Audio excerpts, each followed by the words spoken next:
What separates pro divers to new divers? Well, it's their love for nudibranchs. The reason why is that they're so much fun.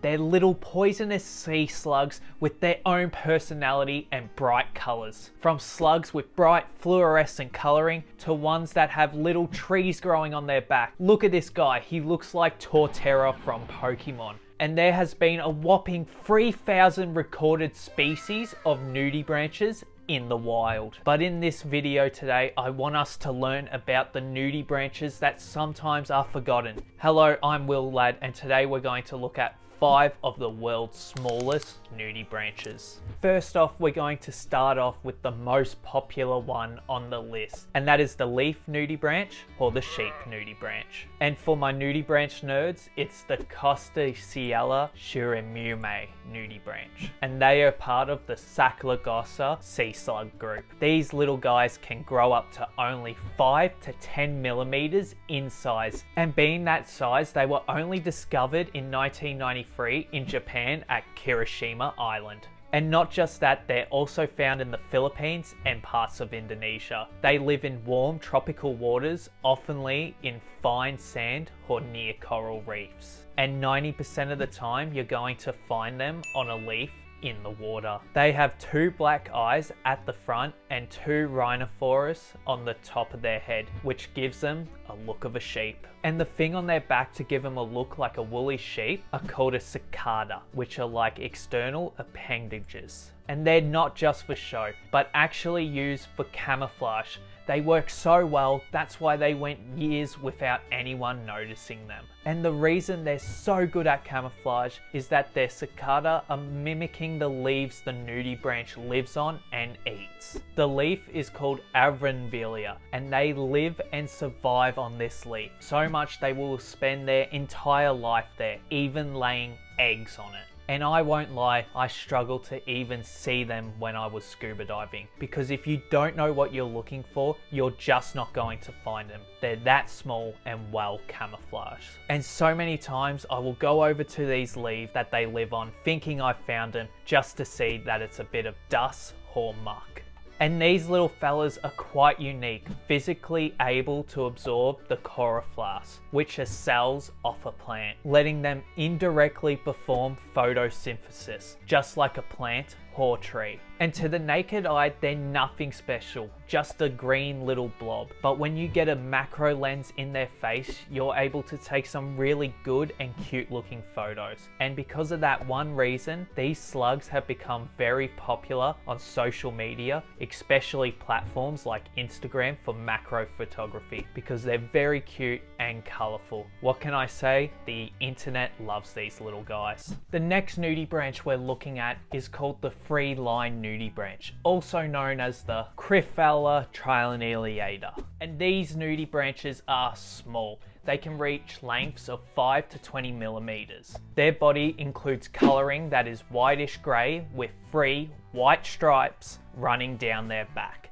And their external creates a bright reddish orange, and the front rhinophores are much brighter in colouring. These nudies are found on the west coast of North America, going straight from Alaska south to the Baja California. They're found in 3 countries, including Canada, United States, and Mexico. But saying that, finding them in Canada and Mexico are a bit hard, with most of the population being very common to find in California, with their original finding being in 1921 in Nanoose Bay, British Columbia. And did you know nudibranchs also have teeth? I didn't either till I started researching this video. Saying that this nudibranch has between 24 and 26 rows of teeth, with 3 teeth per row, which means they have 72 teeth. That is crazy for an animal that is the size of half a centimeter. And when the free-line nudibranch gets busy,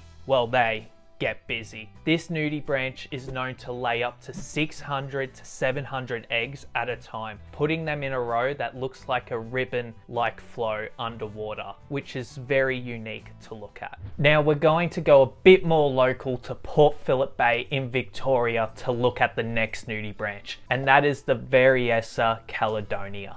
And I don't know why this one doesn't have any fun, wacky names, so I'm gonna call them the Forbidden Gummy. And they are a Dorid nudibranch, which is a part of the Orchidale family. And when it comes to wet slugs, size does matter. And the Forbidden Gummy grows up to 1 to 2.5 millimeters. Yeah, they're pretty small. Not just that, they might be the smallest nudibranches we know of. When fully grown, they are red and orange. You're able to see their bright red organs, just making them look like a tasty gummy lolly with some weird orange sugary cream inside.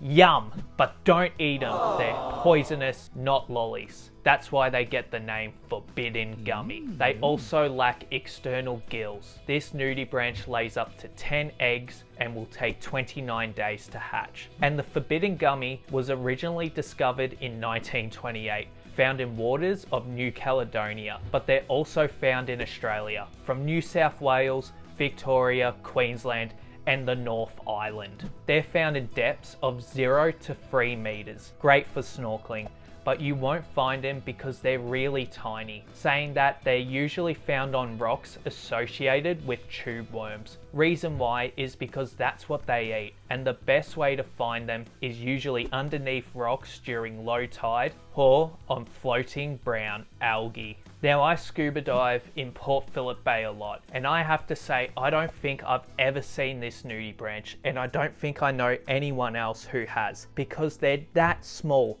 Being 1 to 2 millimeters big is ridiculously hard to find, and that's why they're believed to be the smallest nudibranch in the world. The more I'm researching individual nudibranches, the less information I'm able to find on the internet of them. But the next one is the Nudibranchs innerbi, and they are a part of the Nudibranchidae family. And no shocker here, they are very small, only growing up to 12 millimeters big, usually around the 8 to 10 millimeters in size. And the colouring on their body is translucent white with brown reddish internal organs, kinda looking like a clownfish or a shrimp. Their creator is crazy cool looking, with bright white clusters growing on their back looking like little desk lamps, and they use their appearance for camouflage. They're found in shallow waters in subtropical zones found near rocky reefs, harbours, piers, and they were first discovered in Muka Naishima, Japan in 1964. But they're not just found in Japan, but also Hong Kong and the Sunshine Coast and Mooloolaba River in Australia.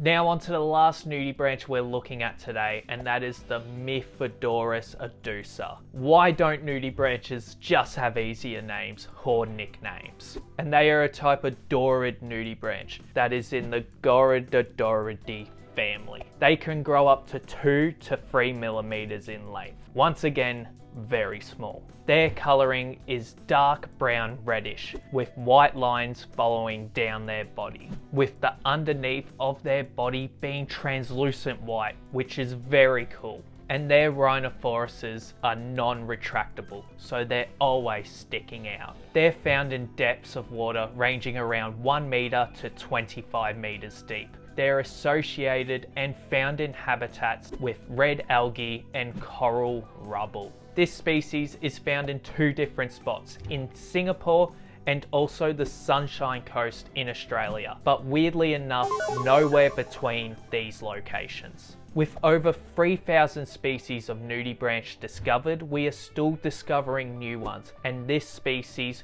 of nudibranch was only discovered in 2022. Originally being in the classification of the Myrmidorus singaporensis, which was only discovered in 2001, but the difference between them is 1 millimeter in length, and the Singaporus is more flat and in colouring is translucent white pale cream, and their adusta is dark reddish brown to chocolate. So just a little bit of different colouring in their bodies. Thank you so much for watching this video, and I hope you learnt something about the world's smallest nudibranches. If you enjoyed this video, make sure to like, subscribe and comment and hit the bell notification, because I do this as a hobby. I don't know when I'll upload next. And if you want a video made on a certain topic, make sure to comment it in the comments below. Thank you, goodbye.